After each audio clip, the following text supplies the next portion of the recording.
भारत के चार धामों के बारे में बहुत से लोगों को गलतफहमी है।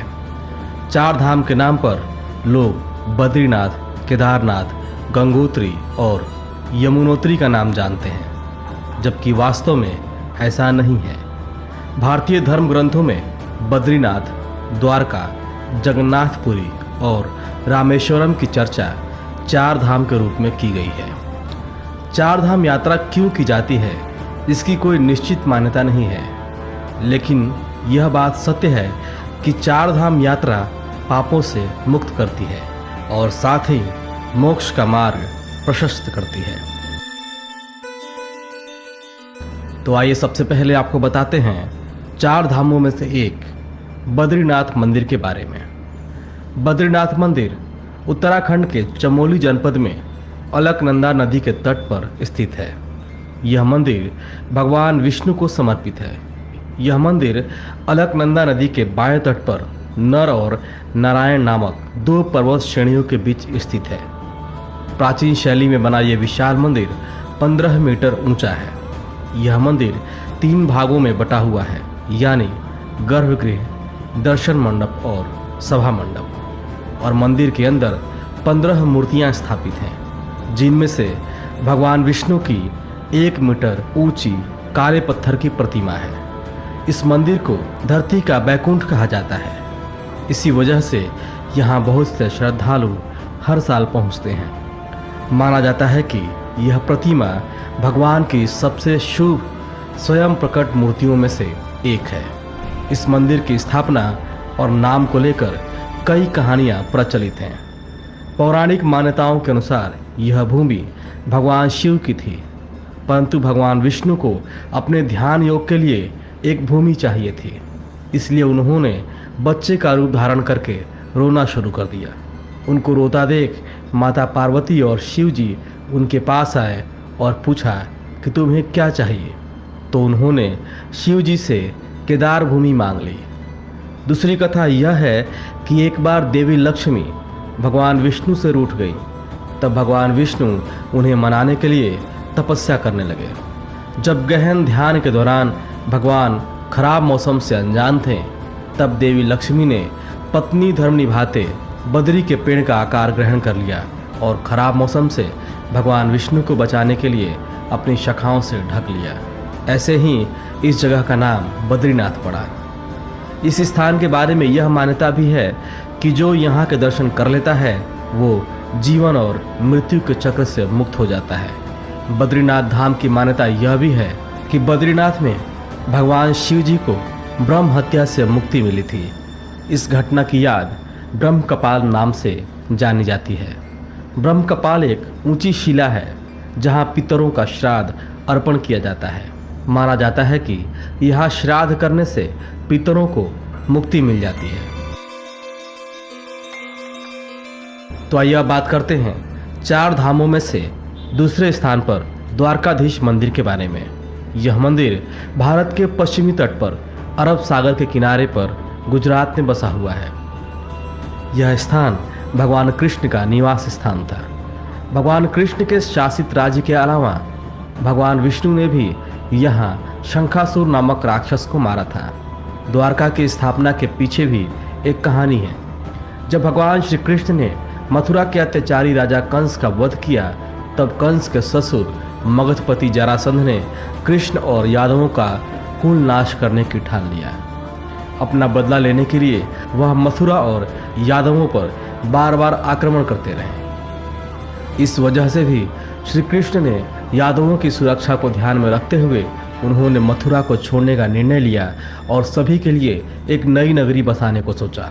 अतः भगवान श्री कृष्ण ने द्वारकापुरी की स्थापना का निर्देश विश्वकर्मा को दिया, जिन्होंने एक ही रात में इस नगरी का निर्माण पूरा कर दिया। उसके बाद श्री कृष्ण अपने सभी यादव बंधुओं के साथ द्वारकापुरी चले गए। श्री कृष्ण ने द्वारकापुरी पर 36 वर्ष तक शासन किया और जब श्री कृष्ण ने बैकुंठ प्रस्थान किया तो भगवान की यह नगरी स्वतः ही समुद्र में डूब गई और केवल श्री कृष्ण का मूल मंदिर ही बचा रहा। कहा जाता है कि आज भी उस नगरी के अवशेष समुद्र के भीतर मौजूद है, परंतु इस पर भी अलग अलग मत है। कहा जाता है कि नगरी के डूब जाने पर श्री कृष्ण के परपोते वज्रनाभ ने मुख्य मंदिर का निर्माण कराया, जो कि 2500 वर्ष पुराना है। यह मंदिर 7 मंजिला मंदिर है, जिसके 2 दरवाजे हैं, जिनका नाम है स्वर्ग द्वार और मोक्ष द्वार। इस मंदिर की ऊंचाई करीब 157 फीट है और इस मंदिर के ऊपर एक शिखर है जो 43 मीटर ऊंचा है, जिसके ऊपर एक विशाल ध्वज लगा हुआ है, जिस पर सूर्य और चंद्रमा बने हुए हैं। इस ध्वज की खासियत यह है कि यह इतना बड़ा है कि इसे 10 किलोमीटर की दूरी से भी देखा जा सकता है। इस ध्वज को दिन में 3 बार बदला जाता है।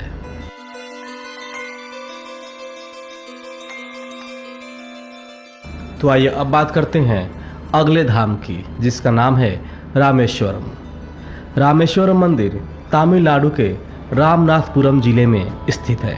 यह पवित्र धाम बंगाल की खाड़ी एवं अरब के सागर के संगम स्थल पर स्थित है। इस मंदिर की स्थापना के पीछे की कथा रामायण काल से जुड़ी है।